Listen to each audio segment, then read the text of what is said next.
Bem-vindas e bem-vindos ao Letras de Pernambuco, uma jornada para estimular a leitura de autoras e autores pernambucanos.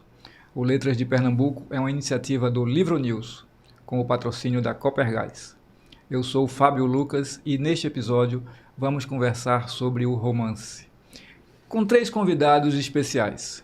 Gostaria de dar as boas-vindas a Karine Ast, escritora, Fábio Andrade, escritor, crítico literário e professor de literatura, e Clarice Freire, escritora, pesquisadora e ilustradora. É uma alegria ter vocês aqui. Começando o nosso debate, faço a todos a primeira pergunta. Quais os primeiros romances que marcaram vocês, antes de pensar em escrever um? Algum romancista ou alguma romancista da tradição pernambucana, por exemplo, que tem nomes como Osman Lins, Ariano Suassuna, Gilvan Lemos. Queria que vocês contassem um pouquinho essa história antes da gente partir para a história que vocês escreveram. Quem começa? Bom, posso começar. Fábio. Ou Karine, pode começar. Eu não sei se eu fiz um percurso muito comum, né? Eu comecei lendo literatura estrangeira, basicamente. Moleque de 13, 14 anos. E eu acho que as primeiras leituras, isso depois só vou descobrir o impacto disso depois. Meu pai tinha... Nunca fui pertencia a uma família de leitores. Mas meu pai tinha uma caixa enorme de livros de faroeste. Livros de bolso de faroeste. Colt 45, Oeste Vermelho. Então essas foram minhas primeiras leituras com 12, 13 anos. Que foram Vendia muito em banca de jornal aqui. Muito. Em banca. Em bancas de revistas foram os lugares onde eu comprei os meus primeiros romances. Romances de horror também. Edgar Allan Poe, um livro de contos do Edgar Allan Poe. Uma seleção dos contos do Poe. Stephen King. Então eu li essas coisas na época. E é interessante porque eu acho que foi o ponto de partida para desenvolver uma curiosidade enorme, né? Que eu acho que ela é fundamental para que você depois descubra novas leituras, novas referências. A literatura pernambucana, propriamente dita, eu vim conhecer um tempo depois. Então, O Anjo do Quarto Dia, do Gilvan, foi um livro que me marcou muito. E depois a obra do Osman Lins, que para mim é... Com que idade isso? Já com 17 anos. Preciso reler esse romance. Faz muito tempo que eu li esse romance, mas me marcou muito na época. Um grande amigo... A gente fazia uma militância anarquista e tal. Minha formação política é muito dentro dessa tradição libertária anarquista. Fazia parte de um grupo de divulgação das ideias anarquistas, a gente em escolas e tudo mais. E ele me apresentou O Anjo do Quarto Dia, de Gilvan Lemos. É uma figura até conhecida na cidade, que é o dono do Iraque. Que é um bar muito importante para a cena underground da cidade. E depois a obra do Osman, em termos de literatura pernambucana, né? Isso já na universidade. No início da graduação do curso de letras, graças a Lorival Holanda, que era o grande divulgador da obra do Osman na universidade. E aquilo foi um choque para mim. Assim, é possível escrever desse jeito? Né? Então a gente leu uns contos do Nove Novena e tal, e eu fiquei impactado com aquilo.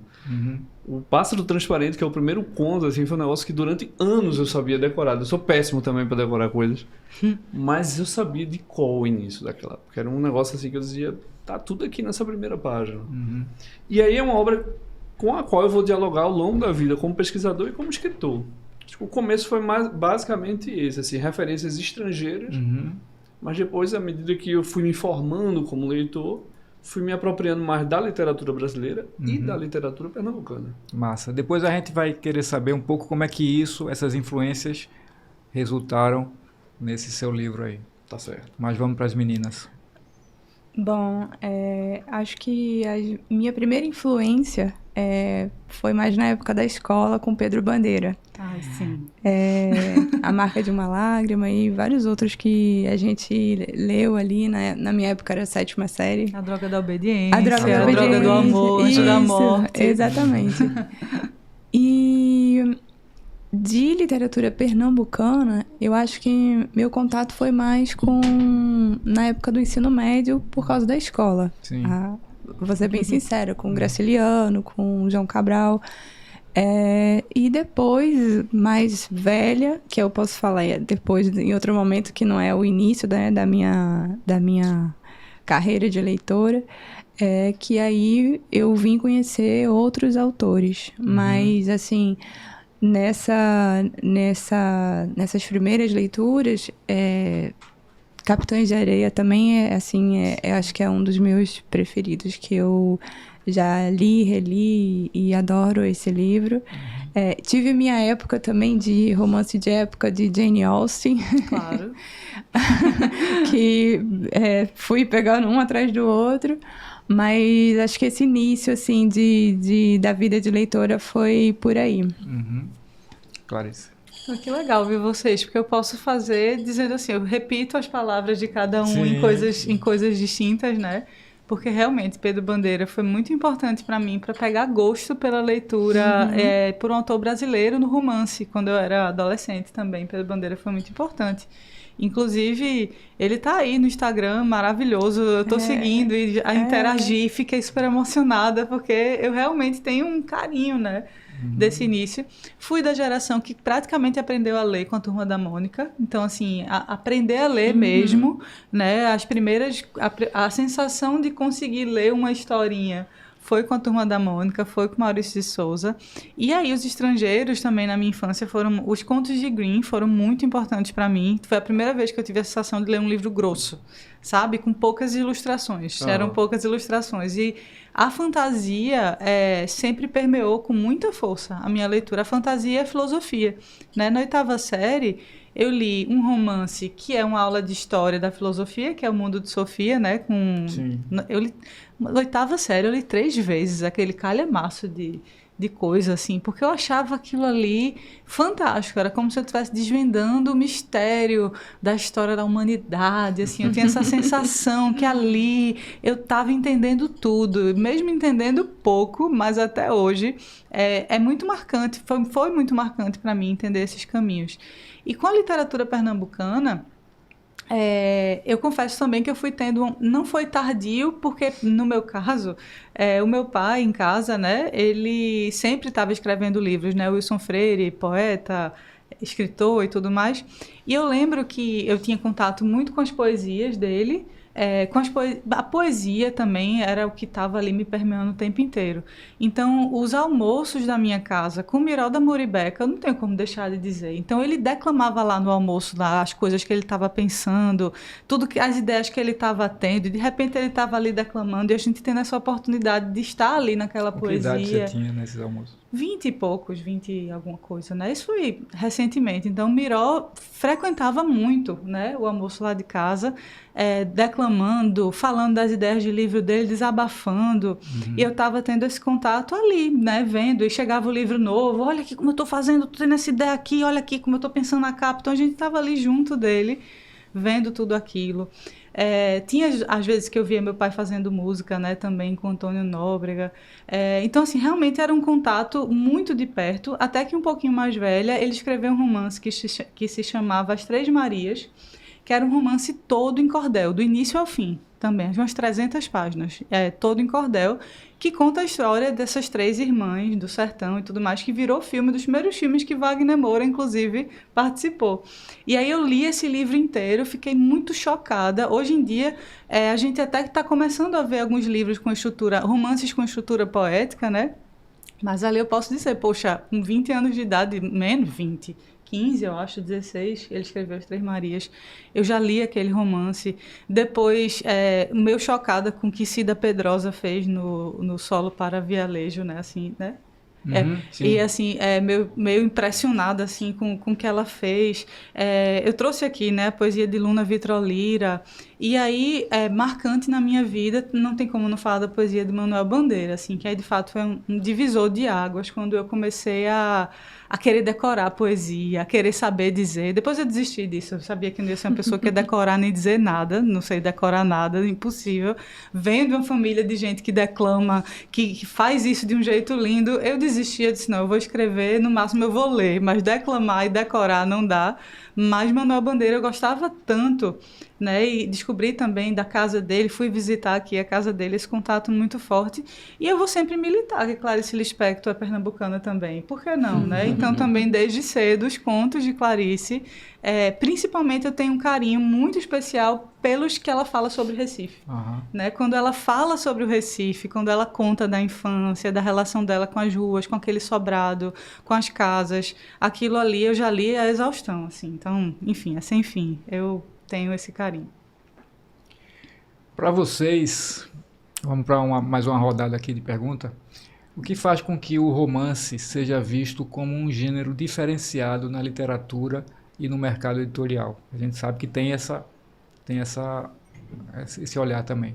O que atrai as leitoras e os leitores para uma história narrada em um livro? Aí a gente pode talvez passar um pouco, Fábio, também pela tradição pernambucana que você chegou a mencionar em uma ocasião, que era mais de poesia do que de romance.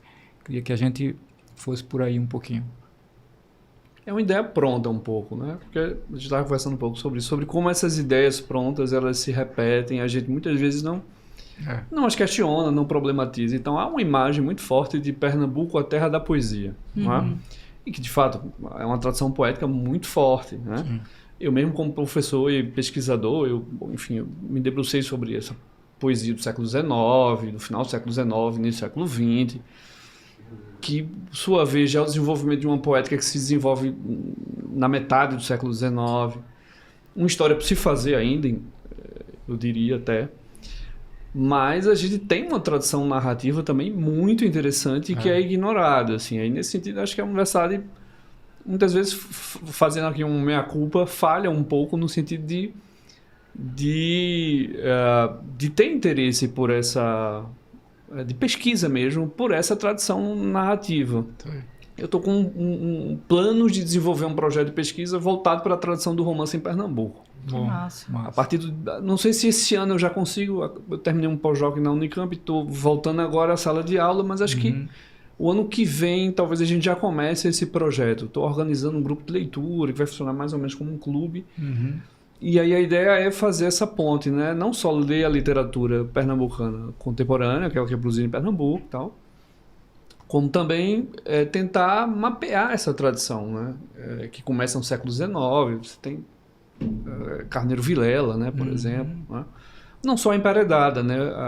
O Esqueleto, que é um romance de horror publicado na segunda metade do século XIX, que nós reeditamos pela editora da universidade há uns anos. Então, eu acho bem interessante a oportunidade para a gente discutir essa ideia, né? Quer dizer, Pernambuco é uma terra da poesia, eu acho que Pernambuco é a terra da literatura, no certo sentido.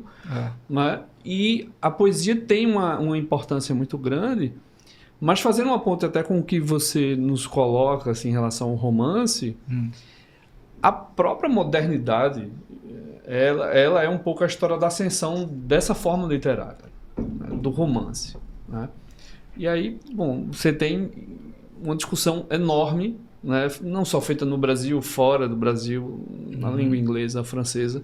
O que explicaria essa ascensão do romance? É inclusive o nome de um livro importante, Ian Watt, A Ascensão do Romance. Como explicar isso? Por que tanto prestígio? Ao ponto de... Eu não sei se Clarice passou por isso, ou Karine, não sei, enfim. Eu publiquei poesia antes, né? Publicava poesia, tenho 2 livros de poesia. Nunca decorei nada também, nada meu. Decorava Augusto dos Anjos, que eu era aficionado com 17 anos de idade, ficava recitando alto em casa, enchendo os ouvidos da minha mãe com a linguagem estranha do Augusto dos Anjos. Mas era a única coisa que eu decorei, não decorei nada da minha poesia, por exemplo.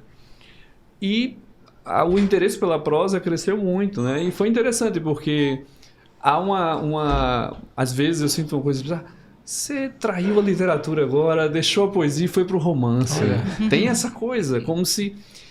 É engraçado, é como se a poesia fosse o lugar de uma dignidade intelectual, mais ou menos se preserva, meio heróica, meio marginal, E a prosa não, a prosa é o lugar da pessoa talvez até que se venda para o mercado, né? Então são ideias prontas e Como se a muito poesia frágeis. como se a poesia fosse um clube, né?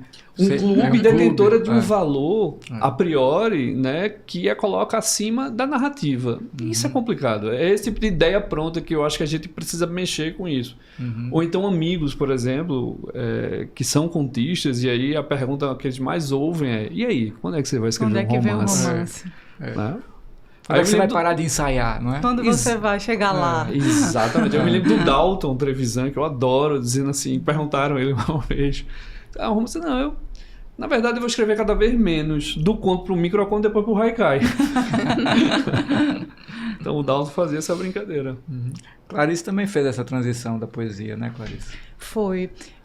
De fato, eu escrevi 2 livros de poesia visual, né? Você também é uma traidora. Eu também sou uma grande traidora. Mas é engraçado, porque essa pergunta, quando fazem para mim, como foi a transição? No caso do meu livro, de fato, existe uma poética e uma poesia que está presente o tempo todo, né? Eu uso muito. É assim que eu sei falar, não é por uma questão de... Claro, tudo é escolha. Mas eu tenho até o consolo de dizer, poxa, eu não sei mesmo falar de outro jeito, assim, né? Chegou um momento que eu tive a necessidade de contar uma história. E eu acho que a minha relação com a minha escrita, ela sempre foi a partir de necessidade, sabe? Eu tinha uma necessidade de me expressar de uma maneira, eu tinha necessidade de falar de outra, até que veio a necessidade de contar essa história. E agora, olhando para trás, até depois de 1 ano e pouco do livro lançado, né? Eu até estou olhando de onde veio essa necessidade, a coisa da terapia, a autoterapia e da terapia verdadeira que eu estou fazendo, de onde veio, por que eu queria tanto contar essa história. E eu acho que a humanidade, ela foi atravessada sempre por esse desejo de contar histórias, né? Eu acho que... Eu vejo meu filho tem menos de 3 anos, tem 2 anos e 10 meses. Ele adora ouvir história. Ele me repete essa frase o tempo todo. Conta uma história. Conta uma história. E muitas vezes ele não quer nem que eu leia um livro, ele quer que eu conte uma história.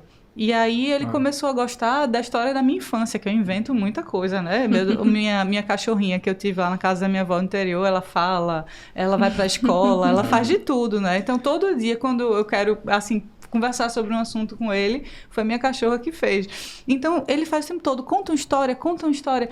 Veja, é quase um bebê, é uma necessidade que ele tem. Por que ele precisa tanto que eu conte uma história? É uma necessidade humana, né? Ver isso de uma forma tão elementar ali na criança, como ela tem interesse. Me conta uma história. Deixa eu entrar nesse mundo, deixa eu sair daqui para esse lugar que você pode me levar com essa história. Então, eu não sei se a questão... Adorei ter um professor de literatura aqui, porque a historicização, talvez, desse prestígio é algo muito interessante mesmo de se discutir, né? Especialmente esse paralelo que você fez sobre a literatura de Pernambuco, ser o lugar da poesia, e o romance não ser um lugar tão comentado a respeito de Pernambuco. Termino que eu faço um romance bem poético, totalmente dentro da poesia. Então, quando me perguntam minhas referências, eu vou falando o nome de um monte de poeta, sempre. Acabei de fazer isso, né? Começo a falar... Não falei de Marcelino Freire também. Um dos primeiros livros de poesia que eu li foi o Erudito, que é um livro de poesia visual que ele tem.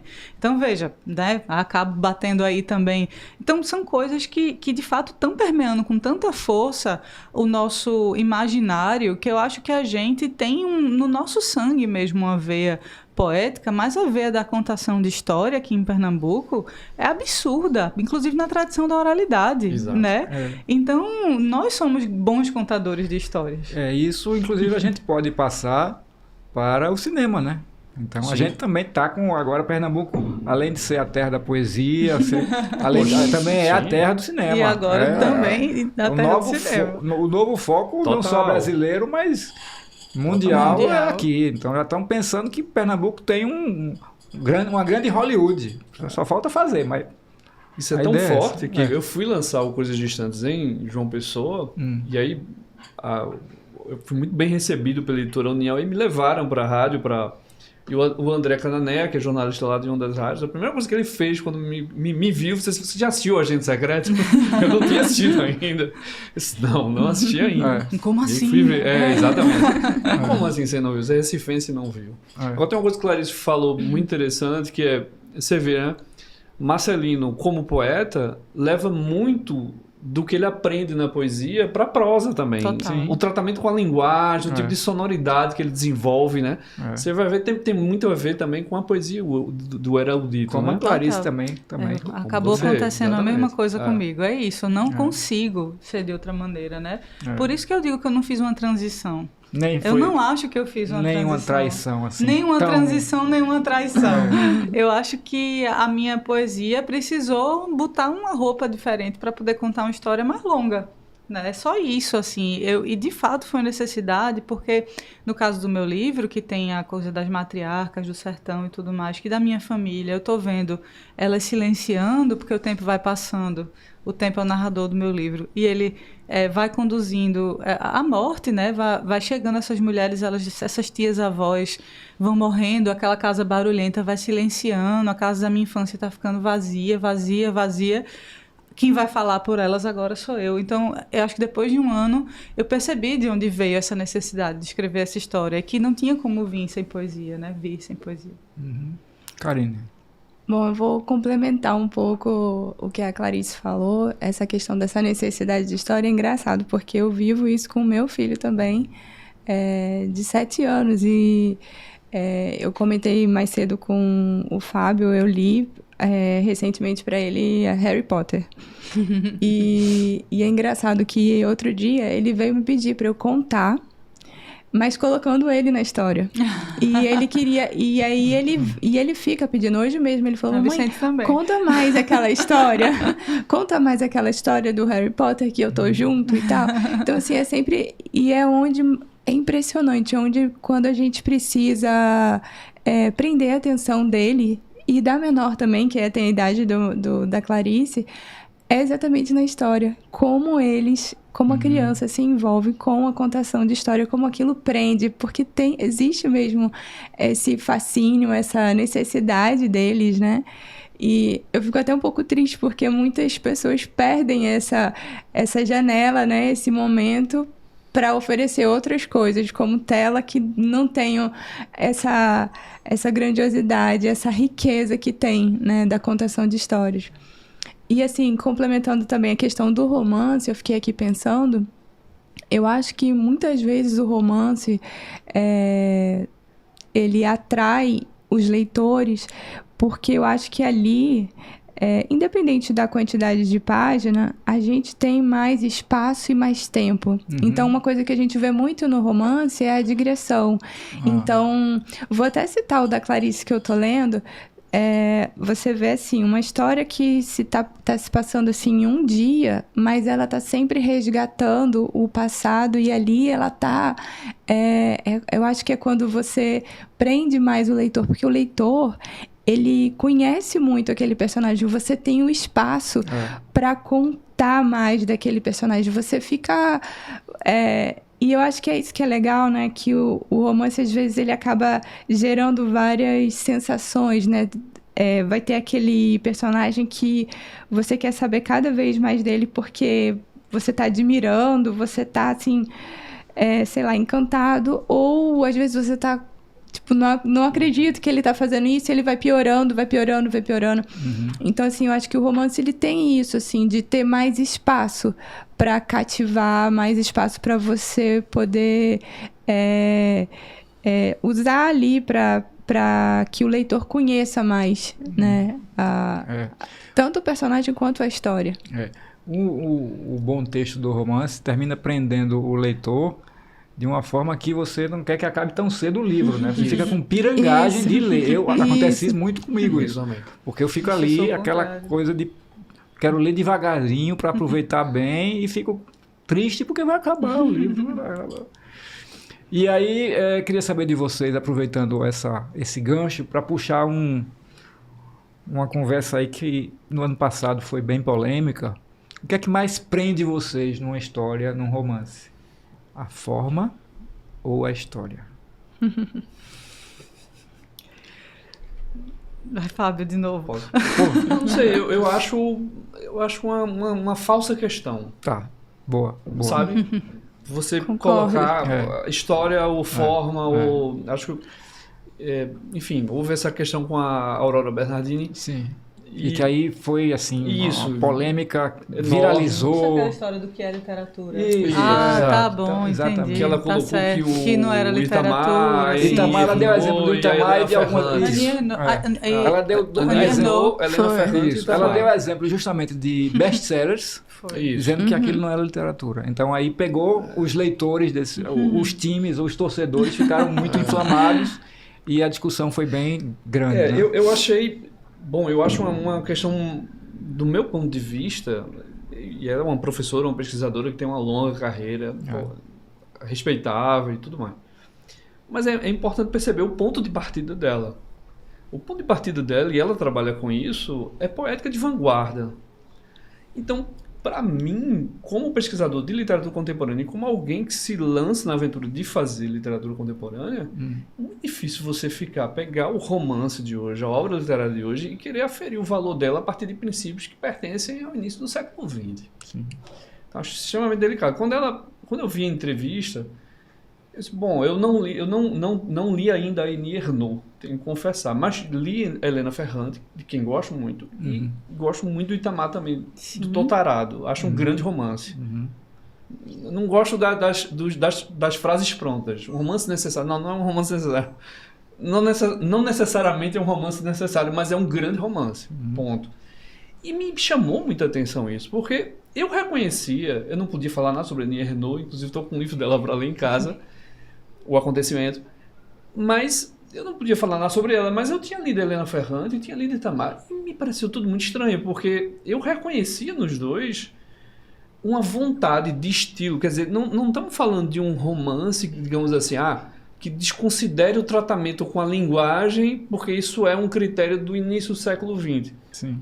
Até porque a literatura contemporânea, ela não é completamente outra coisa, completamente diferente do que foi produzido no século XX. Essa é uma discussão muito interessante assim, para pensar pós-modernidade, contemporaneidade. Agora, eu reconhecia nos dois um investimento no estilo, no trabalho com a linguagem. Agora, e esse é o ponto, esse trabalho não estava orientado no sentido de romper, um projeto de ruptura, que é o que caracteriza a poética de vanguarda e que vai levar, provavelmente, a pesquisadora a dizer, a grande literatura, ou a literatura de verdade é essa que tenta romper com a tradição. O contemporâneo, ele lida com a tradição de outra maneira. Não pela chave da ruptura, sabe? É um pouco mais complexo o tipo de relação com a tradição. E aí eu acho que isso escapou um pouco, né, ao olhar. Então eu penso dessa maneira, assim, acho que são literatura, são boa literatura, né? E, evidentemente, como qualquer literatura, tem pontos que a gente pode puxar e criticar e discutir. Eu mesmo tenho observações para fazer. Acho que outras pessoas já fizeram observações, inclusive sobre o livro do Itamar. Sim. Os grandes livros, eles não são grandes por serem livros perfeitos. Esse é um ponto que eu acho... Existe livro perfeito. Porque não existe essa perfeição, exatamente, Cláudia. Eles são grandes livros porque, primeiro, eles conseguem apresentar um pedaço, digamos assim, da sensibilidade ou do imaginário da época da gente e muitas vezes problematizar também questões que atravessam a construção do indivíduo que vive aquele momento. Eu tomo a lição do Osman assim como lição muito forte assim para mim. Eu acho que um escritor escreve para as pessoas do seu tempo. Se ele vai ser lido no futuro, isso é acaso, assim, mas você precisa escrever para alguém que compartilha contigo essa dor e delícia de viver a época que a gente vive. E de repente, aquele mesmo livro provoca releituras de 50, 60 anos depois, que também valem um mergulho nessa questão do poder da literatura, né? Clarice. É muita coisa. Vamos tentar. Eu adorei, eu tô adorando o professor. Porque, assim, eu tô fazendo o meu doutorado, a minha tese vai falar justamente sobre tô pesquisando sobre a história da crítica literária, então eu vou entendendo o que é que a crítica considera a literatura, e eu tô olhando o movimento das resenhas online, os bookgrammers, o BookTok, o BookTube, mas eu tô mais focado no bookgrammers, porque essa galera... está falando sobre literatura massivamente e está, inclusive, dizendo os caminhos do que vai ser lido, do que não vai ser lido, porque é o povo falando. É o mesmo, é como se fosse uma versão moderna do resenhista da literatura. Então, minha tese está passando por aí. E aí eu li, semana passada, um ensaio inflamadíssimo de Virginia Woolf, com ódio mortal dos resenhistas. Ela tinha pavor, né? E ela faz um ensaio com início, meio e fim, dizendo que não eram pessoas capazes de datar a alta literatura. Eles não têm condição. Então, para que eles vão abrir a boca, se eles não podem dizer o que é alta literatura? E ela começa a explicar por A mais B por que eles não têm como dizer. Diz que gente viva não tem como analisar a obra de gente viva, porque não entrou no grande tempo, como diria Bakhtin. São obras que não entraram no grande tempo. Então, ela falou, gente viva tem posição política, gente viva é amigo ou inimigo. Então, quando você vai fazer uma resenha de um livro de gente viva, vai estar atravessado por todos esses valores. Outra coisa, isso está acabando com a autoestima dos autores. Os autores estão sem conseguir escrever porque ficam com medo dessa crítica impressionista, que dá a impressão. Ou tudo que eles têm para falar é gostei ou não gostei do seu livro, como se eles não têm outra camada. O escritor devia, como foi que ela dizia, escolher quem vai opinar sobre o livro dele para passar uma hora, em particular, para não expor o escritor. Então ela faz toda uma digressão mesmo, ela faz toda uma análise, e no final tem uma nota do marido dela sobre o ensaio, dizendo, discordo. Maravilhoso, assim, eles eram esse casal de intelectuais, né? E ele começou a explicar, dizendo, olha, o resenhista é uma profissão muito séria. Eu passei muitos anos sendo editor de jornal, não tem nada de fácil em ser resenhista. Outra coisa, antes o mecenas era quem financiava um livro, então o mecenas financiava aquele livro, o editor, por conta desse financiamento, fazia uma edição para 15 pessoas, que eram essas pessoas versadas da alta literatura, que iam ler e dizer o que achavam. De repente, com o advento da imprensa, com a Revolução Industrial e tudo o que acontece na história, a gente passa de dezenas de leitores para milhares de leitores. As pessoas começam a ter acesso aos livros e elas conseguem ler, as pessoas podem ler. E, de alguma maneira, isso incomoda algum grupo de pessoas.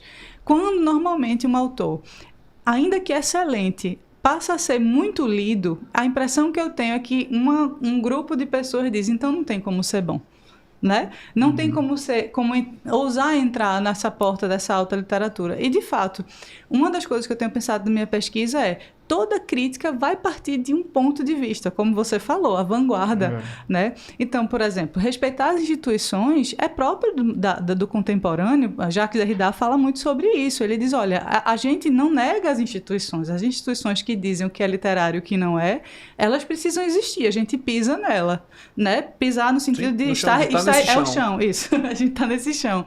Mas, para que se crie algo novo, é de fato necessário que algo se rompa. E eu fico pensando no contemporâneo, o que é que se rompe na literatura contemporânea? Eu acho que o que se rompe é a leitura do próprio tempo. O escritor lê o próprio tempo. Não é à toa que a gente recorre aos escritores dos tempos passados para entender o gosto, o desgosto, a desgraça, a miséria daquele povo, da cultura daquele povo, o costume daquele povo. É muitas vezes através da ficção, é aí que a gente procura, né? Até o próprio Papa Francisco, ele exigia que quando, por exemplo, os seminaristas viajam, são enviados em missões para lugares do mundo, ele dizia, leiam os escritores daquele lugar. Leitor, né? Ele era um excelente leitor.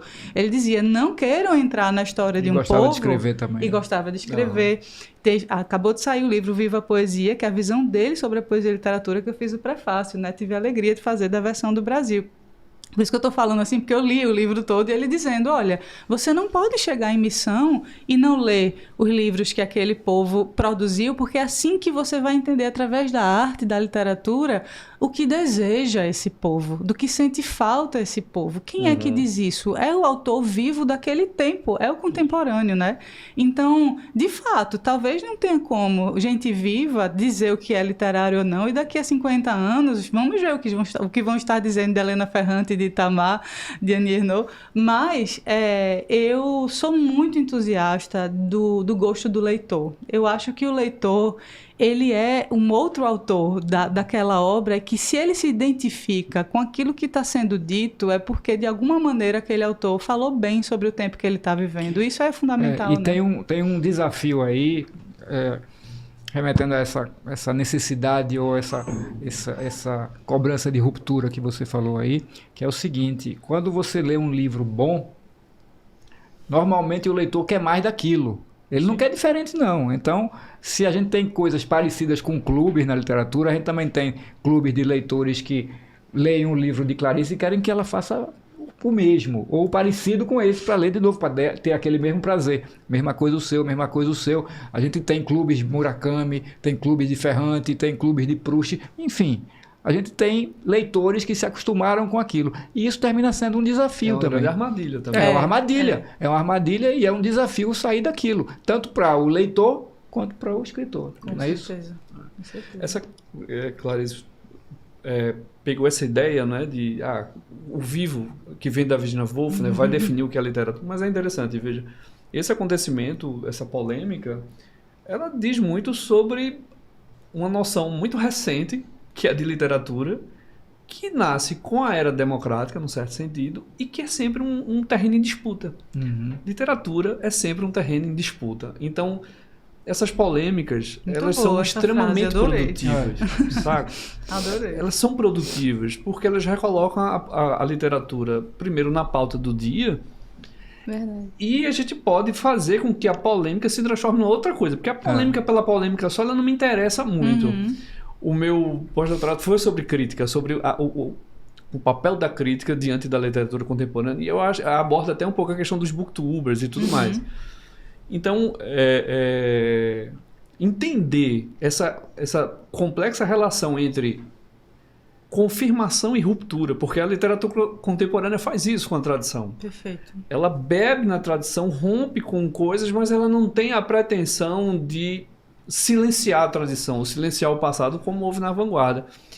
Então, é um tipo de literatura que a gente está desenvolvendo agora, digamos assim, aparelhagem crítica para ler. O diálogo dela, por exemplo, com referências que pertencem ao mundo da cultura pop.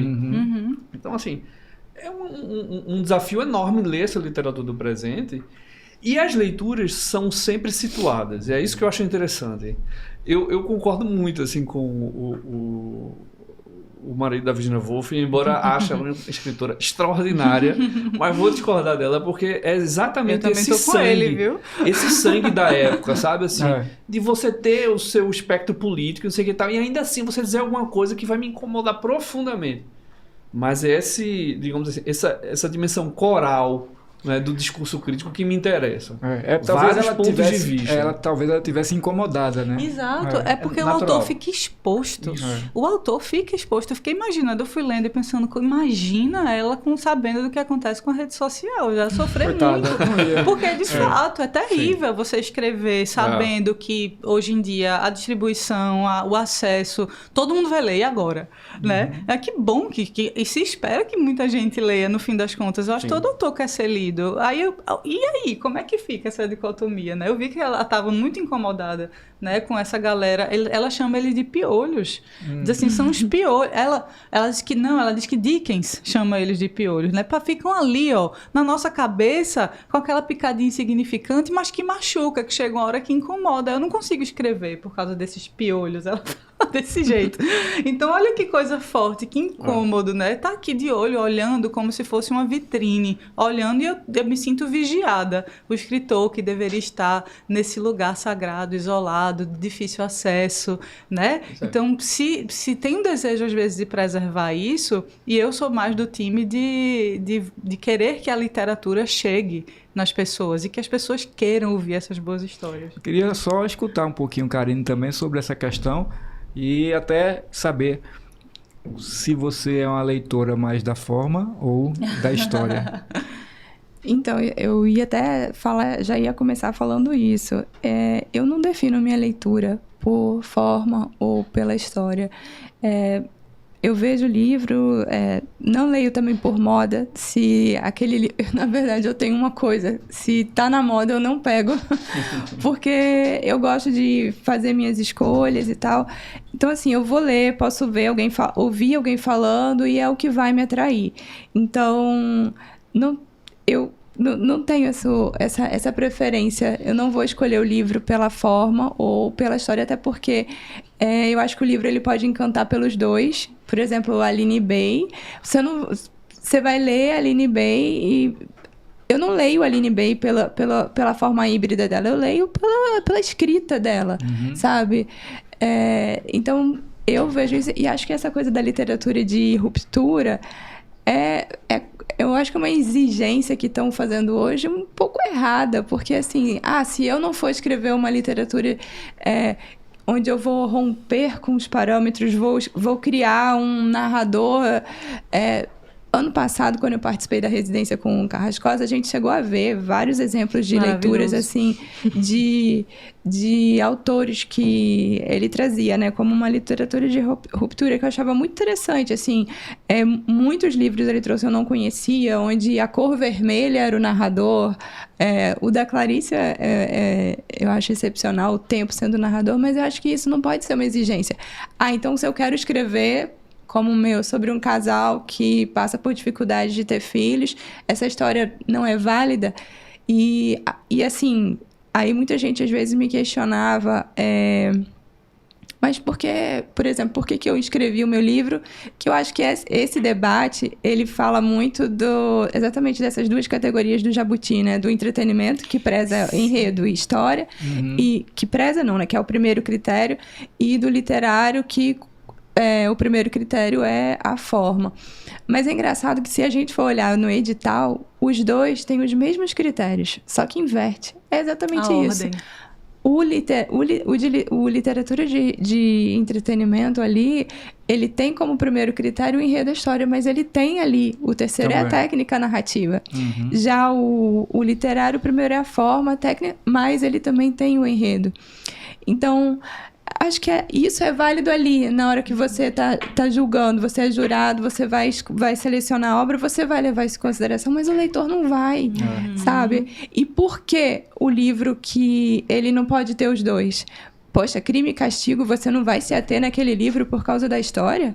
Uma história daquela, um cara matando ali duas pessoas e passa ali aquele tempo todo ali naquela angústia de eu sou bom, eu sou mal. Então, eu acho que isso é só uma definição que acaba criando uma polêmica, mas que na hora da gente ler, a gente como leitor, eu nunca fiz essa separação. Vou ler este aqui porque a escrita, a linguagem desse livro... Não, eu pelo menos acho essa definição assim, só para o meio acadêmico ou para o meio do jurado e tal... Mas para o leitor isso não... Só uma frasezinha de Marcelino. Ele diz assim, quando ele termina de escrever o romance, isso eu peguei para a vida também. Assim, ele diz, eu termino de escrever meu livro, aí eu vou ler. Se me emocionar, eu até posso mandar para edição. Se não me emociona... Veja, o critério... Ele não falou assim, a técnica está perfeita, a métrica está satisfatória. Não, ele falou, me emociona. Se me emocionar, eu posso mandar para editar.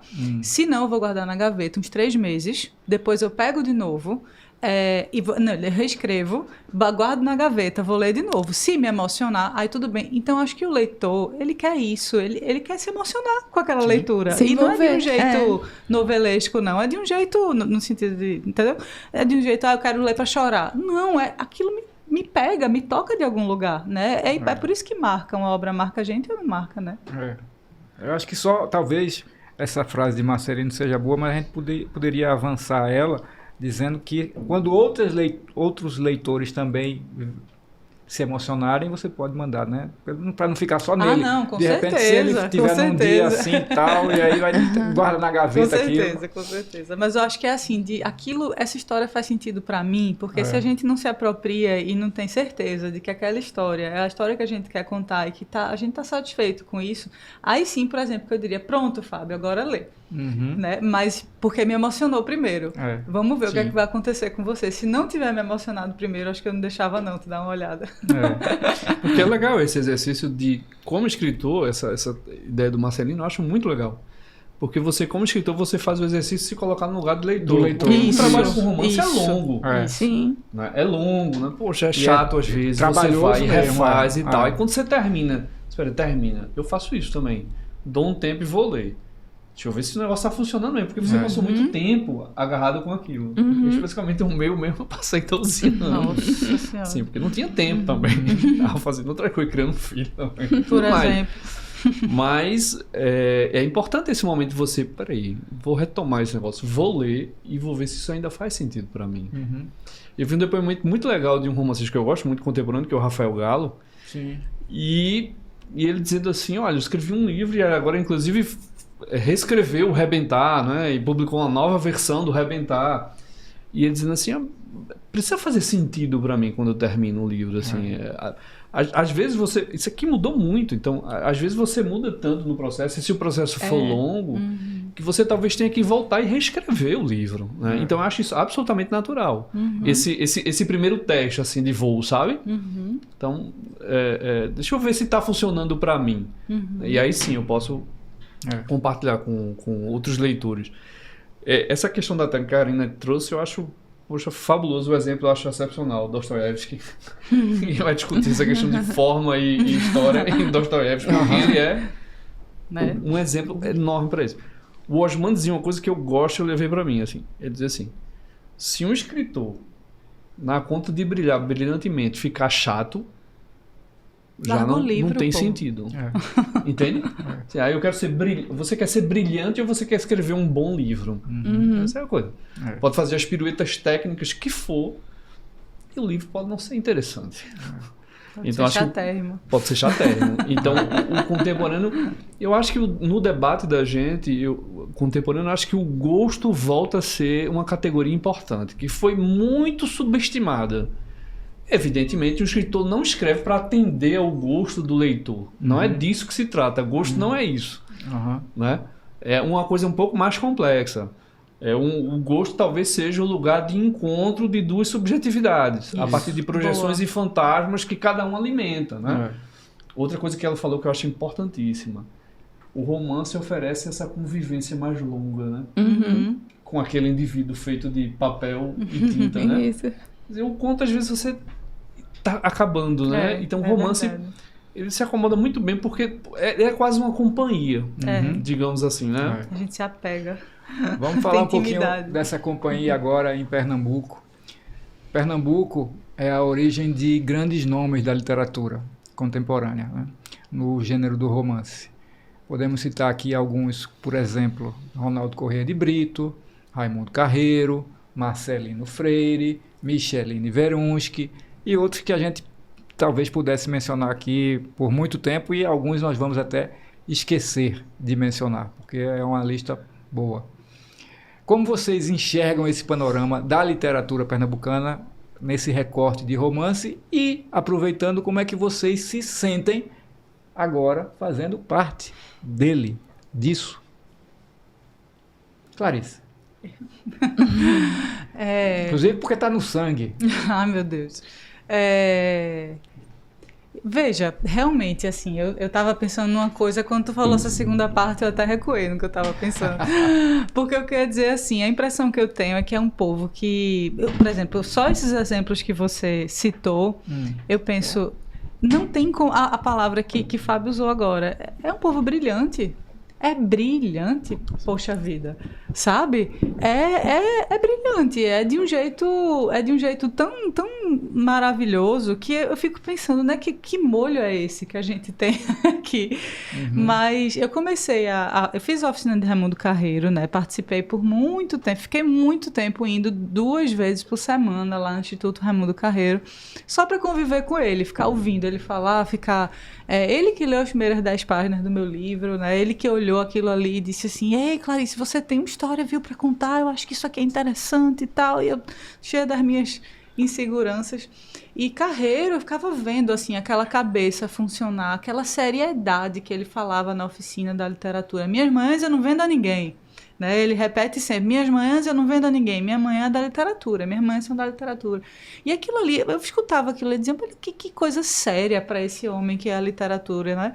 Do mesmo jeito eu vi a relação dedicação de uma vida que Marcelino tem à literatura, não só ao ofício da escrita, mas fazer com que a literatura justamente seja lida, que as pessoas das mais diversas realidades possam ser lidas também. Então ele é essa pessoa que serve de trampolim para todo mundo. Ele é um grande formador, né? Um grande formador. De escritores e leitores. E de leitores, exatamente. E ele quer que outros corpos, outras vozes tenham voz e espaço na literatura. Então isso para ele é de fato uma causa de vida, ver isso de perto, ver isso de perto.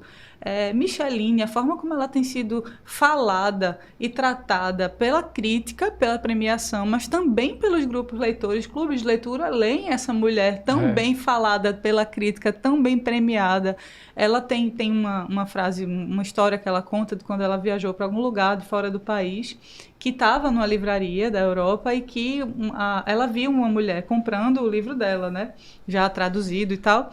E aí a editora estava com ela e falou, olha, a autora está aqui. E ela foi lá falar com essa leitora, assim, né? E ela falou, por que você estava procurando? Por que você comprou esse livro? Ela falou, olha, é porque eu sou europeia e eu estava procurando um livro que tivesse a decolonialidade escrito por uma mulher. É isso que eu queria.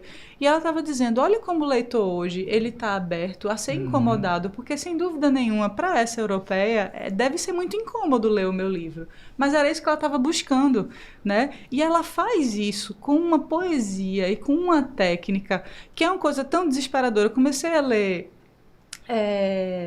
meu Deus, o dos meninos que foram... O Som do Rugido da Onça. O Som do Rugido da Onça. Meu Deus, deu um branco total. Do Som do Rugido da Onça.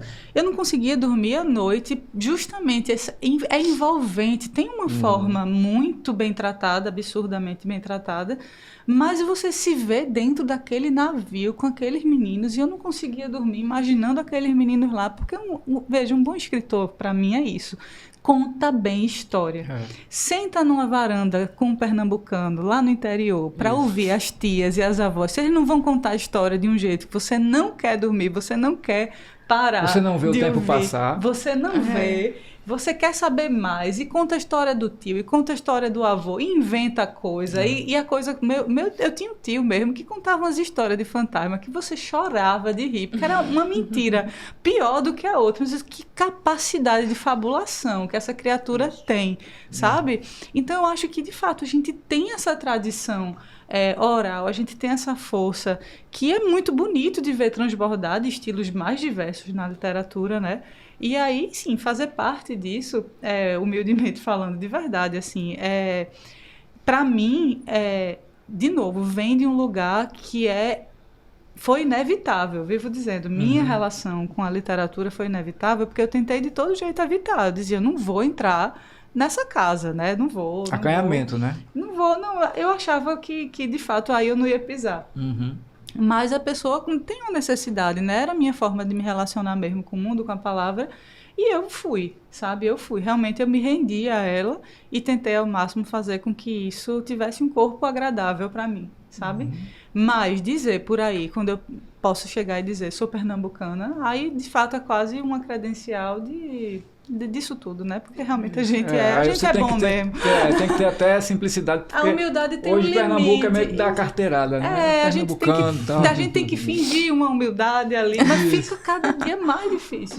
Muito complicado. Ô, Clarice, mas ao mesmo tempo vou trazer um outro ponto de vista. Eu, por não ser pernambucana... Há controvérsias. Mas assim, meu primeiro contato, eu também fui aluna do Carreiro. Tenho até um pouco de vergonha de falar isso. Eu conheci o Carreiro pela oficina, mas eu não conhecia os livros dele como escritor. E aí depois eu devorei alguns. Mas eu sinto que a literatura pernambucana, ela ainda precisa assim, ser mais disseminada, porque existe essa coisa, né, esse eixo Rio-São Paulo, né? E a gente vê até um movimento de escritores que saem dos seus lugares do Sul, do Norte, Nordeste e se concentram ali, principalmente em São Paulo, porque tem essa maior visibilidade. E aí isso eu acho um pouco injusto, porque tem tanta coisa boa aqui. Então, eu queria ter conhecido o Raimundo Carreiro na minha adolescência. Eu não conhecia. Passei a conhecer depois que eu vim pra cá, depois que eu procurei, que eu dei mais que essa minha vontade de escrever aflorou mais. Então, foi onde eu procurei, onde eu achei e onde eu me encantei, né, com as aulas e com a figura do Carreiro, com os livros dele. Mas eu acho que falta ainda. Hoje eu tenho um meu clubinho de leitura com alguns amigos e nesse clube eu fico feliz de dizer que eu tenho pessoas que são escritores. Tem o Juliano Ferro, que tem um livro muito legal, Toque de Arrebol. Muito bom, assim, a escrita dele é incrível. Tem a Flávia Suassuna, que dispensa apresentações, e tem a Márcia Moura, que eu acho que está indo para o 3º livro. Ela é médica, ginecologista, mas já está... foi até ano passado finalista do Prêmio Kindle. Então, assim, tem muita coisa legal aqui, tem muita coisa boa e que a gente não consegue chegar, né? Que eu acho que precisava ter mais essa disseminação. O da Clarice, eu acredito que, assim, até pela rede social, isso é bom. O lado da rede social tem esse também, né? De que você consegue chegar. Mas, se a gente for ver pelos eventos, né? Que os grandes eventos, que é onde dá muita visibilidade para o escritor, muito acontece lá naqueles lugares, muitos eventos, e a gente acaba ficando um pouco de fora, se dificulta mais essa aparição, né? Lembrar dessa literatura. Perfeito. Desculpa, eu vou ter que complementar, concordando 100%. Acho que eu falei a parte subjetiva, para mim, do que é essa literatura, acho que ela é tudo isso que eu disse mesmo, e por isso mesmo que é de fato ainda muito gritante esse abismo que existe, sabe? Os eventos, de fato, a circulação, pra gente fica sempre mais difícil. É sempre muito caro que a gente vá para qualquer lugar. A gente distância tá sempre muito maior longe, daqui para lá do que de lá para cá. Isso, né? Isso, exatamente. A distância é maior de lá para cá do que de lá para cá. Perfeito, eu adorei essa frase. Eu acho que isso precisa ser colocado, sim, na roda, né? Porque, de fato, tem a rede social hoje que ajuda. Estou na editora que tem uma excelente distribuição, não tem como negar que isso também ajuda muito. Com a certeza. Record tem esse poder de fogo de fazer com que o livro chegue em outros lugares. E aí, mas assim, o autor circular, a autora circular, é o que faz de fato o livro circular. Não adianta, a gente sabe o quanto isso é importante, por mais que existam outros recursos hoje, e como é difícil, assim, como é difícil. Eu até tenho tentado, eu acho que aí cada um no seu lugar, eu tenho tentado falar sobre isso com as pessoas que eu tenho conversado e dizer assim, olha, a gente está aqui, né? Vamos tentar priorizar, às vezes puxar daqui, dar um jeito ali, lembrar, porque dá para priorizar, né? Assim, agora precisa priorizar, né? Parece que está sempre nesse lugar. E tem a pequena circulação também ali, né? Nas livrarias, no dia a dia. A gente estava conversando uma vez sobre isso também, que é algo que a gente também olha e, poxa, a gente movimenta aqui, mas de fato lá existe uma coisa que precisa chegar mais, precisa chegar muito mais, sem dúvida nenhuma. Eu acho nessa discussão muito interessante a colocação da Karine, porque é uma coisa para a gente se perguntar também, o que é essa literatura, o que é ser literatura pernambucana, o que é literatura pernambucana e tal, né? A adjetivação é sempre um negócio complicado. E a gente tem uma produção literária aqui, né? Você pensa, Raimundo Carreiro, que é um autor que está aqui, que produz até hoje, o Ronaldo Corrêa de Brito, a Clarice. Mas, por exemplo, tem a Cláudia Cavalcante, né? Com a Avenida Bibiribe, né? Que foi finalista, acho que do Jabuti ou do... Não. Acho que foi Jabuti. Foi Jabuti. Chegou a ser finalista, não foi? Não lembro agora. De um importante prêmio ano passado. Então, a gente tem uma produção assim, muito interessante, né? De autores que já não moram mais em Recife, inclusive em Pernambuco. É o caso da Micheline. Marcelino também. Marcelino Freire também. Mas que você lê a literatura e percebe que essa literatura está o tempo todo voltando, né? Para esse lugar como lugar da conjunção imaginária desse indivíduo, né? É Recife, é Pernambuco, como ponto de partida. E isso eu acho interessante. Não vejo a literatura pernambucana como um compromisso de oferecer Pernambuco para o Brasil. Não se trata disso. Né? É uma outra coisa. Quer dizer, Pernambuco é o lugar de onde se parte para ver o mundo, para enxergar o mundo, para enxergar o outro, para se enxergar também. Então, eu vejo dessa maneira. E aí eu acho uma produção muito vigorosa. não só no cinema, né, como a gente falou, mas na literatura, na prosa. Eu, inclusive, queria até destacar um livro de um amigo, assim, que saiu ano passado, assim, foi uma das minhas melhores leituras, que é o Gilberto Clementino Neto. Ele publicou a leitura Urutau, né? Que é uma editora que está sempre abrindo editais e tal, que faz um trabalho muito interessante, um livro de contos chamado Marisia, assim. Poxa, primorosinho, assim, um livro, assim. Eu coloquei entre as minhas 10 leituras, e até você me colocou do lado do Cartaresco, que é um autor que eu gosto muito, assim, porque eu gostei muito do seu livro. Então a gente tem Diogo Monteiro também, que ganhou o prêmio Sesc, né, uns anos atrás. Sidney Rocha, que está em Sidney plena produção. Rocha também, Plena produção. Nunca vi a pessoa escrever tanto. O Wellington de Mello, que está numa grande produção. O Emílio, exatamente. E o Emílio, agora recente, também numa produção editorial fantástica, o trabalho que ele faz como editor, como curador. Assim, é surreal também o trabalho Lançou que eles a biografia fazem. do Miró, né? Lançou agora a biografia de Miró, que acabou de sair na 451 também. Exato. E ainda tem isso, né? Quer dizer, esses autores já super consagrados, como Carreiro, como você citou, Sidney Rocha, o falecido Fernando Monteiro, que publicavam por grandes editoras, e ainda assim a gente tem essa dificuldade de chegar lá nesse outro público leitor. De circular. Ô, Fábio, uma coisa que você falou da literatura pernambucana, eu recebi uma crítica uma vez do meu livro, num encontro assim, que até a própria editora intermediou com o pessoal do Instagram. E aí eu percebi que eu estava sendo um pouco atacada, porque o meu livro se passa em Recife, mas da classe média alta. É como se o livro a literatura de Pernambuco só pudesse ser a do sertão ou a da pobreza. Não podia atravessar essa fronteira. Não pode ser... isso incomoda. Você colocar um casal de classe média alta, isso não é Pernambuco, sabe? Eu senti... Ela foi bem clara. Então, eu falei, poxa... E daí? Minha história se passa em Recife com um casal de classe média alta, é isso. Aí eu tenho que escrever, se eu vou escrever, se eu tenho que escrever em São Paulo... Isso. Sabe? Engraçado, eu falo com muito orgulho e gosto de dizer literatura pernambucana, por isso não é para vender Pernambuco para lugar nenhum, mas que tem esse ponto de partida para dialogar. Mas a gente não fala literatura paulistana. Exatamente. A gente dificilmente escuta isso, né? Literatura carioca. Nacional. A de São Paulo é nacional. É automaticamente nacional, né? O que a gente faz é literatura pernambucana, porque eu acho que existe a gente está aqui, eu gosto disso, não é que eu desgoste não, mas ao mesmo tempo o tal do regionalismo, o famigerado regionalismo vem como algo muito complicado, né? Aqui é regional essa literatura. O que não tiver no centro exato, é regional. Lá não é uma região. Então, não é da região sudeste. Os gaúchos se queixavam disso. Eu me lembro do Luiz Augusto Fischer me dizendo isso. A gente é regionalista, né? A gente não está em São Paulo. Isso termina contaminando o resto do país todo, porque aí você tem Amazonas, Minas Gerais, Bahia, Ceará, com essa mesma queixa, né? Porque o que não for de Rio e São Paulo não é nacional.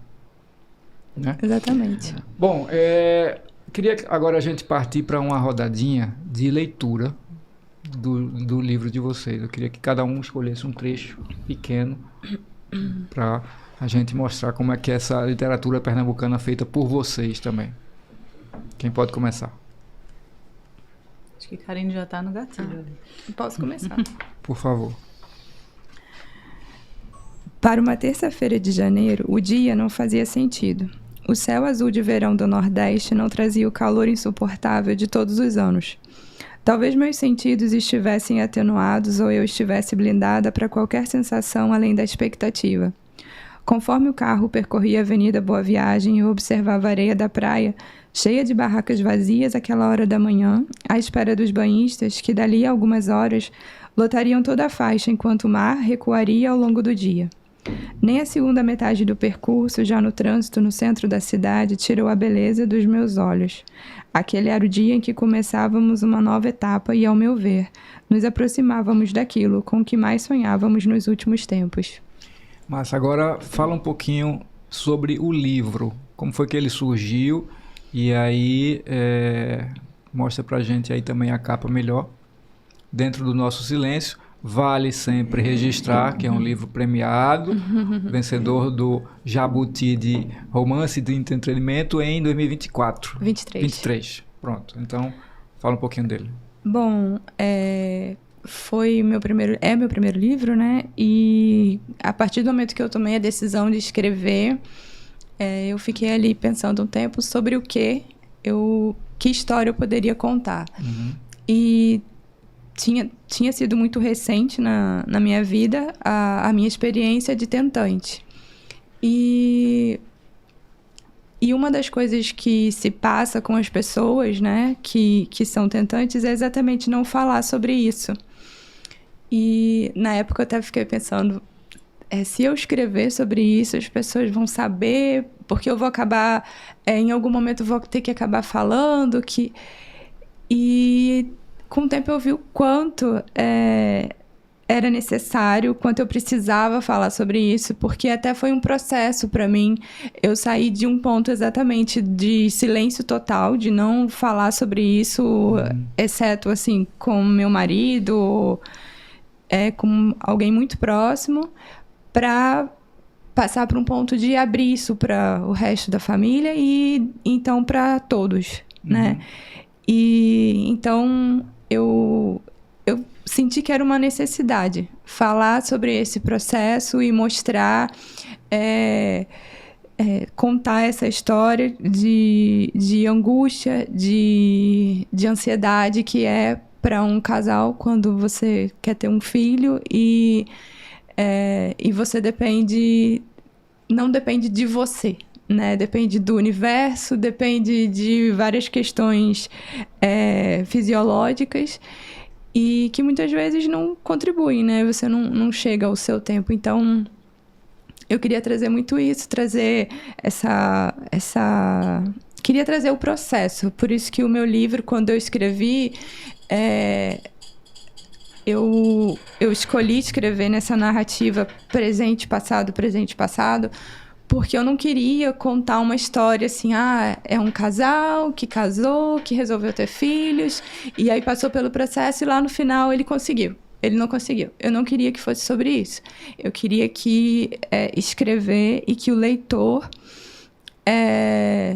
se envolvesse com esse processo, entendesse, se colocasse no lugar daquela mulher, principalmente, e entendesse como viver, estar nesse lugar de tentante. Então, foi a partir daí que surgiu. E é uma coisa que eu sempre digo, né? Não é a minha história, mas o fato de eu ter passado por essa experiência é como se eu tivesse emprestado, né, para a personagem toda a minha frustração, toda a minha angústia.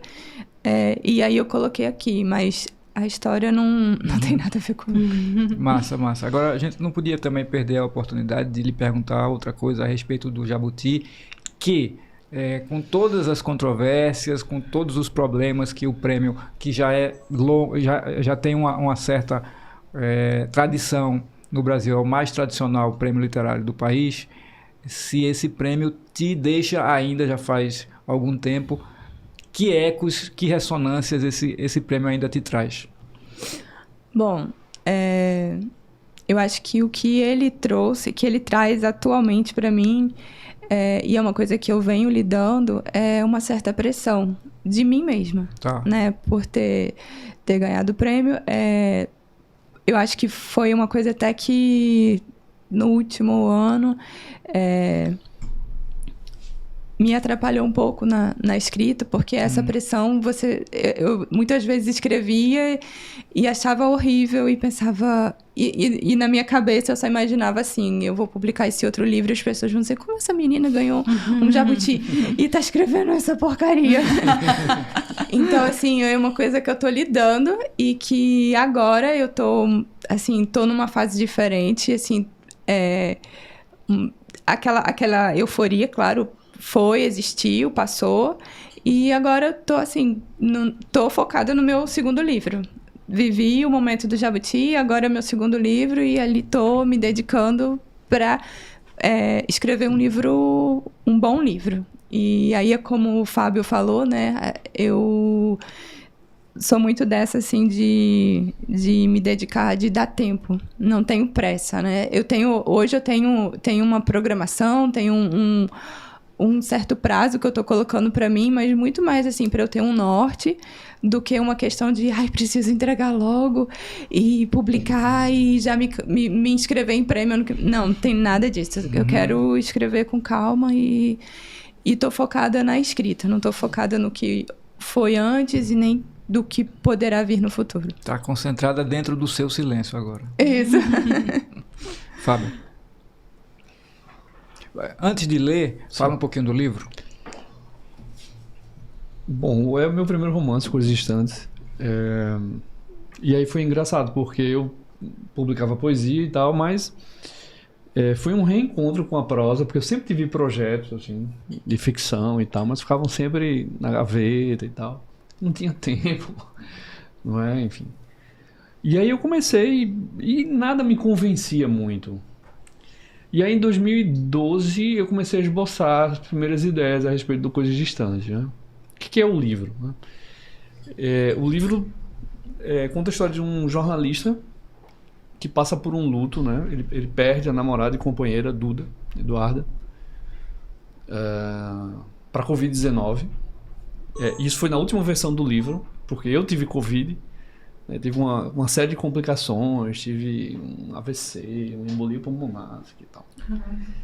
E eu me lembro que eu terminava eu em casa me recuperando, e mesmo antes eu estava terminando a última versão do livro e mandei para alguns amigos, se der alguma coisa errada, vai a minha mensagem dentro de uma garrafa.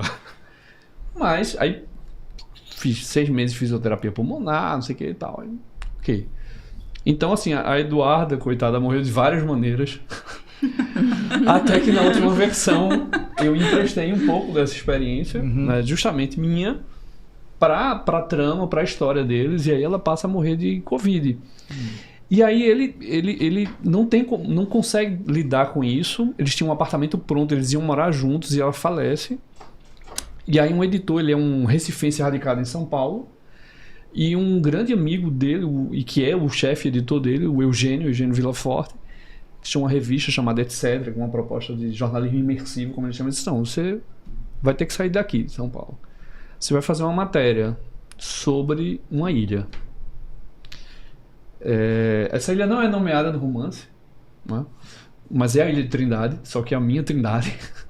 A Trindade dos meus personagens, então eu não nomeio porque eu fiquei com medo que me cobrassem e não queria ter uma fidelidade histórica, geográfica. Embora eu me baseie muito na história da Ilha de Trindade. E aí ele é convocado por esse amigo, intimado a ir se afastar de São Paulo para tentar lidar com esse luto e escrever uma matéria sobre a história da ilha, que foi o palco, porque ela tem esse histórico de aparecimento de OVNIs, de discos voadores e do suicídio de um marinheiro. Gente... E ele vai... ele é escritor também, ele tem um livro publicado, o leitor só fica sabendo disso muito tempo depois, porque ele acha que a literatura morreu para ele, ele acha que não vai conseguir escrever mais nada, dado o trauma que foi a perda da Duda, né, da Eduarda. E à medida que a viagem começa a se desenrolar e ele chega nesse lugar absolutamente estranho e insólito, onde tem uma base da Marinha, com um pequeno contingente que é mudado a cada 2 meses, e um grupo de estudantes e pesquisadores na área das ciências biológicas, o pessoal de oceanografia e tal.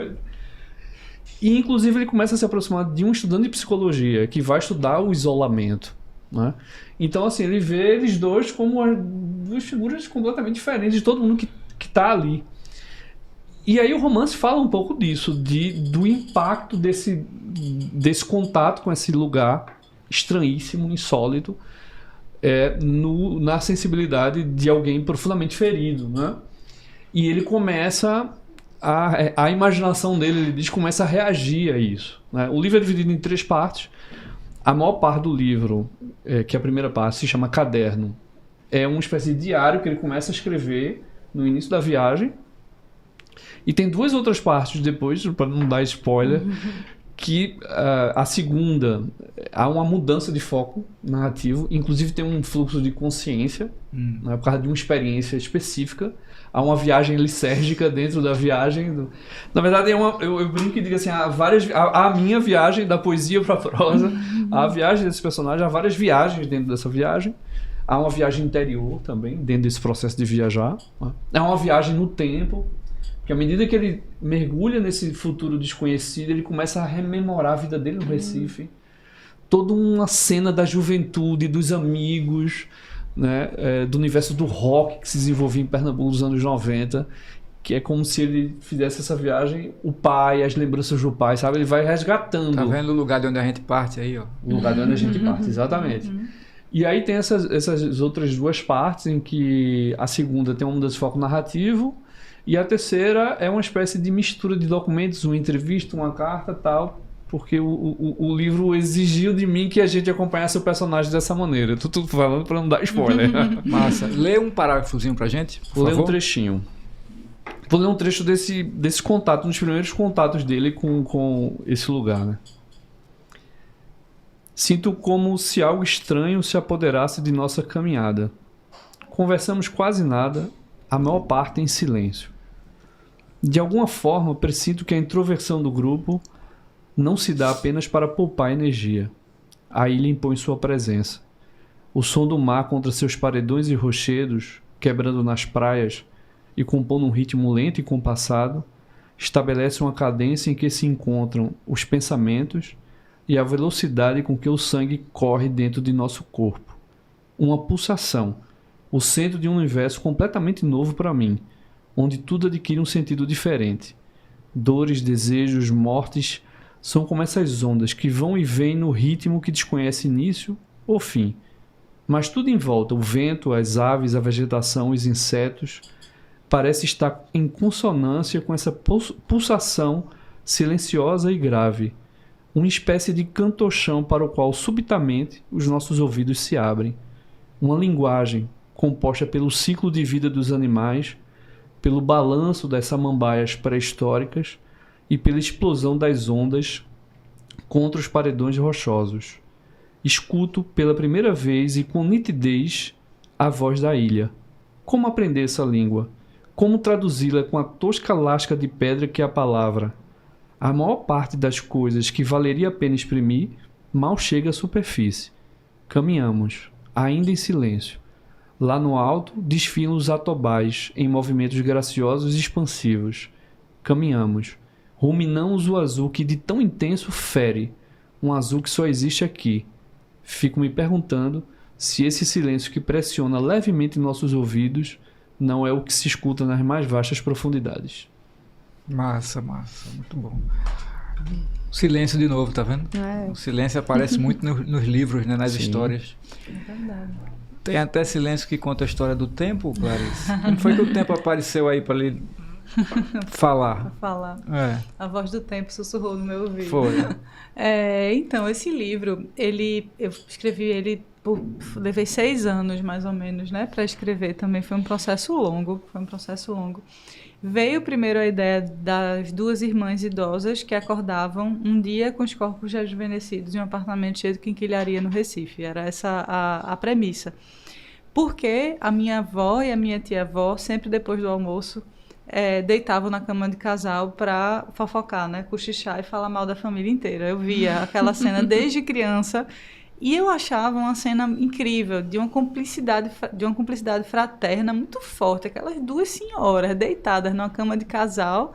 Minha avó casou, minha tia-avó não. Então ela ia para a cama dela com o voinho e é isso aí. Ficavam as 2 lá. Numa gargalhada maldosa, assim.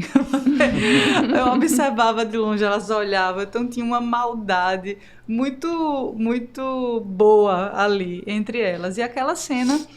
Eu lembro com muita ternura dessa cena das 2. Eu demorei muito para ter uma irmã, eu só fui ter uma irmã com 8 anos, eu já tinha 8 anos de idade. E eu tinha muito desejo de ter uma irmã, eu queria uma irmã, né? Mais praticamente uma irmã mesmo. Acho que por ver essas irmãs, muitas irmãs, né?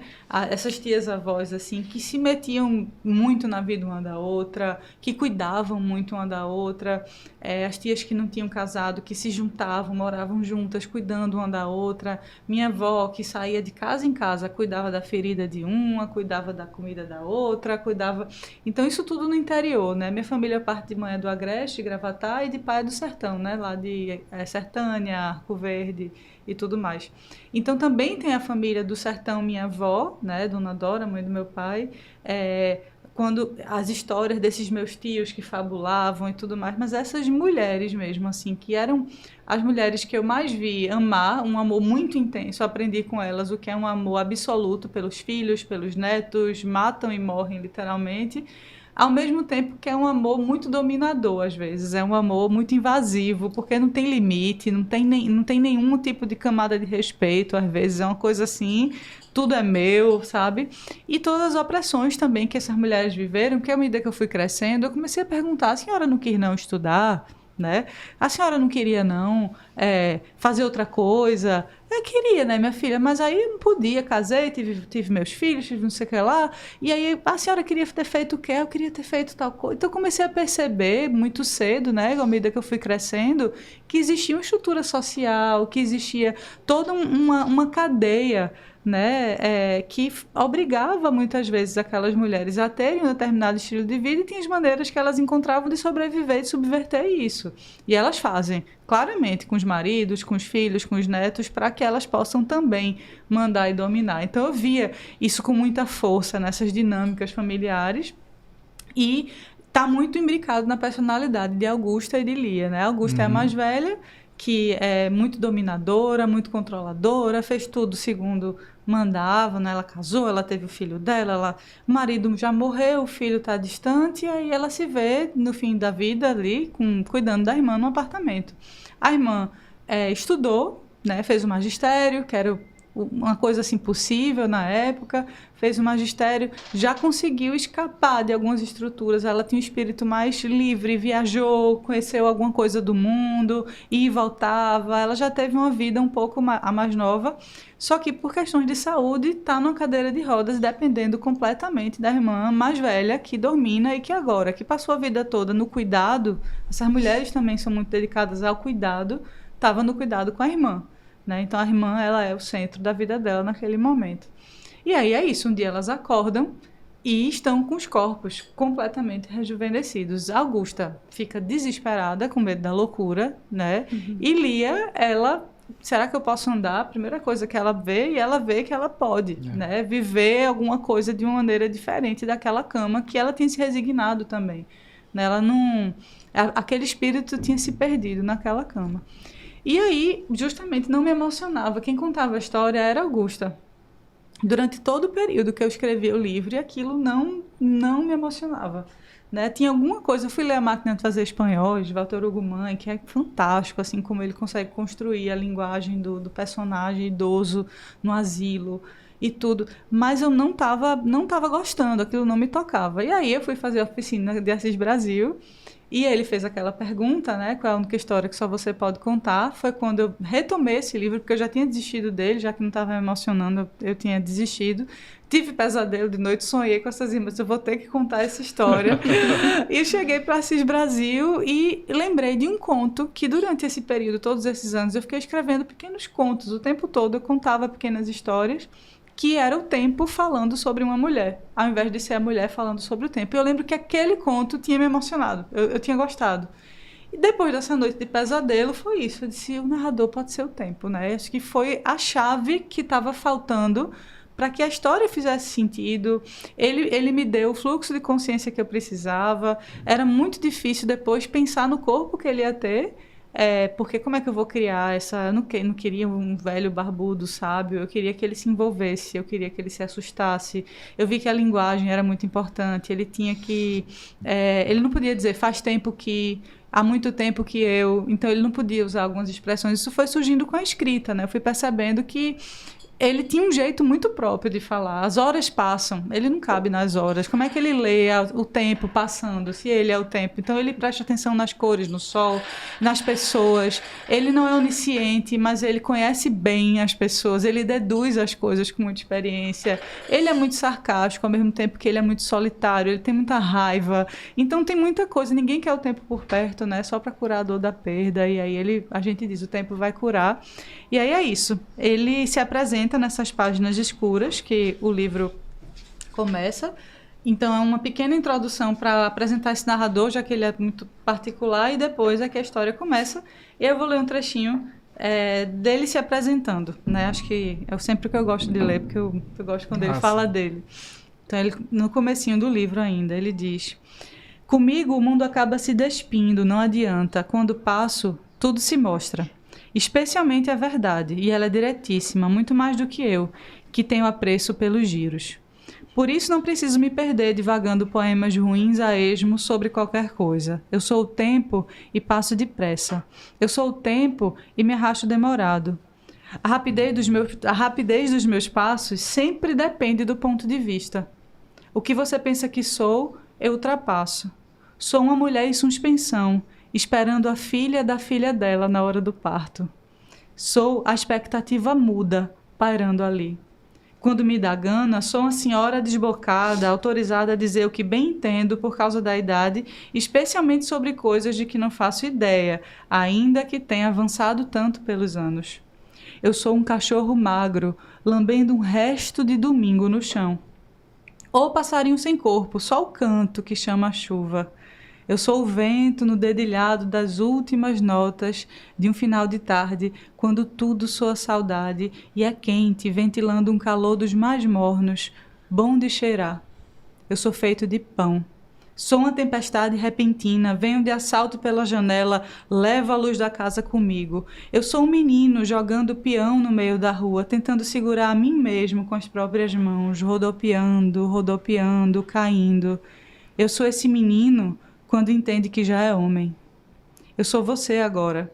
Sou a partida padecida. Sou você adormecido e sem memória desse mundo. E quando achar que entendeu quem sou, eu já fui. Muito bom, muito bom. Esse é o tempo. Gente, falta só a gente finalizar agora, cada um falando como as pessoas podem encontrar vocês e seus livros, por favor. Karine. Bom, minha rede social tá lá, @KarineAsth, com K, A-S-T-H. Eu não tô mais entrando, não dei um tempo de Instagram, mas tá lá. Assim. Mas volta. Tá lá. Quem Daqui um tempo eu volto, mas não por agora. Uhum. E meu livro, acho que tá nas maiores livrarias, é fácil de encontrar. Mostra de novo, Dentro do Nosso Silêncio. Tá aí, massa. Lindão. É isso. Fábio. Bom, eu sou péssimo nas minhas redes sociais. Acho que a publicação do livro está me fazendo, inclusive, entrar uma vez por semana. Realmente. Mas eu acho que @fabio.cavalcantear. E, bom, o livro está à venda nas livrarias da CEP. Sim. Né? Tá na Amazon, né? Como Uhum. todos. Publicado pela CEP, Está né? publicado pela CEP. Mostra o livro de novo. E em vários, acho que tem na livraria Ponta de Lança em São Paulo, na livraria da Travessa e na livraria Jaqueira aqui em Recife. Massa. Joia. Obrigado. Clarice. Bom, para me achar, @Clarice Freire no Instagram. Clarice Freire, só. Meu livro tá também nas livrarias do Brasil. Tá aqui, para não acabar tão cedo. Tá nas livrarias do Brasil. Tá aqui em Recife, eu sei que está bastante na Livraria do Jardim, mas, de fato, acho que prefiro as livrarias do bairro, né? Por favor, eu sei que é muito fácil comprar na internet, eu sei que às vezes também não é possível, mas quando for possível, apoie a livraria do bairro, vá na livraria, compre o livro físico na livraria. Isso é tão importante para que as livrarias sobrevivam, né? Os bairros são tão mais ricos e melhores com livrarias nas ruas, então incentive, mas também está presente na Amazon e você pode encontrar na internet. Até para ter mais livraria, né? Até para ter mais livrarias. Vamos apoiar livrarias. Uhum. Chegamos ao final de mais um episódio do Letras de Pernambuco. Agradeço imensamente aos nossos convidados, Karine Asth, Fábio Andrade, e Clarice Freire. Não esqueçam de acessar nosso portal, nossas redes sociais e nosso canal do YouTube. Lembrando que o Letras de Pernambuco é uma realização do Livro News, com o patrocínio da Coppergás. A gente se encontra no próximo episódio. Até lá!